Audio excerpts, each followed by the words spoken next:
ಯಾವ ರೀತಿ ಭದ್ರತೆ ಭದ್ರತೆ ಆಲ್ರೆಡಿ ನಮ್ಮಲ್ಲಿ ಪ್ರಿಪ್ರೇಷನ್ ಆಗಿದೆ. ನಮಗೆ ಬೇರೆ ಯೂನಿಟ್ಸಿಂದ ಇಲ್ಲಿ ನಾರ್ದರ್ನ್ ರೇಂಜಿಂದ ನಮಗೆ ಎಕ್ಸ್ಟ್ರಾ ಸ್ಟಾಫ್ ಕಲಿಸ್ತಾ ಇದ್ರೆ ಆಲ್ರೆಡಿ ನಮ್ಮಲ್ಲಿ ಸಾಕಷ್ಟು KSRP ಪ್ಲಟೂನ್ಸ್ ಮತ್ತು CR ಪ್ಲಟೂನ್ಸ್ ಆಲ್ರೆಡಿ ಇದಾವೆ. ಮತ್ತೆ ನಾಳೆ ಬೆಳಗ್ಗೆ ಬೇರೆ ಯೂನಿಟ್ ಇಂದ ಕೂಡ ಸ್ಟಾಫ್ ಬರ್ತಾರೆ. ಸೊ ಅದು ಪ್ರಿಪರೇಷನ್ ಎಲ್ಲ ನಾವು ಮಾಡಿದ್ದೀವಿ. ಎಷ್ಟು ಜನರಿಗೆ ಏನಾದರೂ ಸಿಬ್ಬಂದಿ ನಿಯೋಜನೆ ಮಾಡಿದ್ರಿ? We will be having around some I think ಅಂದಾಜು 3,000 ಜನ ಇರ್ತಾರೆ. ಹೌದು ಸರ್, ಬೆಳಗಾವಿ ಧಾರ್ಮಿಕ ಅತಿ ಸೂಕ್ಷ್ಮವಾದ ವಿಷಯ ಇದು. ನೀವು ಪೊಲೀಸರು ಎಲ್ಲಿ ನಿರ್ಲಕ್ಷ್ಯ ಮಾಡ್ತಿದ್ರೆ ಅಂತ ಕಂಡು ಬರ್ತಾ ಇದೆ. ನೀವು ಸ್ಟೇಟ್ಮೆಂಟ್ ಮೇಲೆ ಗೊತ್ತಾಗ್ತಾ ಇದೆ. ನೀವು ಯಾವ್ದೋ ಗಟ್ಟಿ ನಿರ್ಧಾರ ತಗೋತಾ ಇಲ್ಲ. ಯಾಕೆ ಏನ್ ಯಾರು ರಾಜಕೀಯ ಒತ್ತಡ ಇದೆಯಾ ಏನು ಸರ್? ಆತರ ಏನೂ ಇಲ್ಲ. ಅಲ್ಲ, ಈ ತರ ಸೂಕ್ಷ್ಮ ವಿಷಯ ನೀವು ಸೂಕ್ಷ್ಮವಾಗಿ ಹ್ಯಾಂಡಲ್ ಮಾಡ್ಬೇಕು. ಯಾಕೆ ಅಷ್ಟು ನೆಗ್ಲಿಜೆನ್ಸಿ ಮಾಡತ್ತಾರೆ?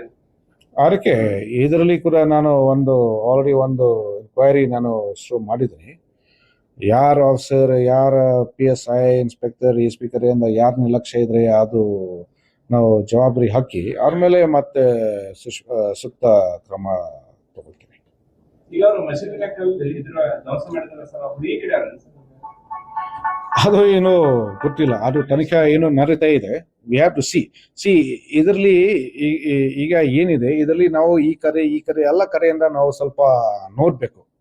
ಏನಾಗಿದೆ, ಹೇಗೆ ಆಗಿದೆ, ಯಾರು ಮಾಡಿದ್ರೆ ಅದು ಸ್ವಲ್ಪ ಡೀಪ್ ಹೋಗ್ಬೇಕು. ಸೊ ಅವರು ಮಾಡಿದ್ರಂತೆ ಅದು ಹೇಳಿಕೆ ಕಷ್ಟ ಇದೆ ಸರಿಕೆ. We have to find out.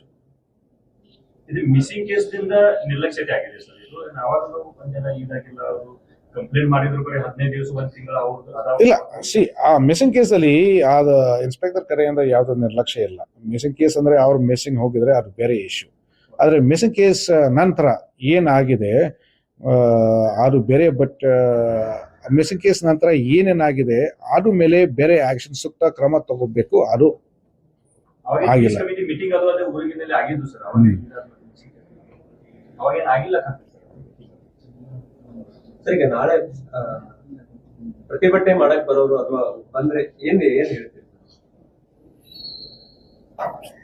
ನೋಡಿ, ಆಲ್ರೆಡಿ ನಾನು ಅವ್ರ ಜೊತೆಗೆ ಡಿಸ್ಕಷನ್ ಮಾಡಿದ್ದೀನಿ. ಮತ್ತೆ ಸ್ಟಾರ್ಟಿಂಗ್ ನಾನು ಹೇಳಿದ್ದೀನಿ, ಟು ಪ್ರೊಟೆಸ್ಟ್ ಅದು ಇಟ್ಸ್ ರೈಟ್ ಇನ್ ಡೆಮೋಕ್ರಸಿ.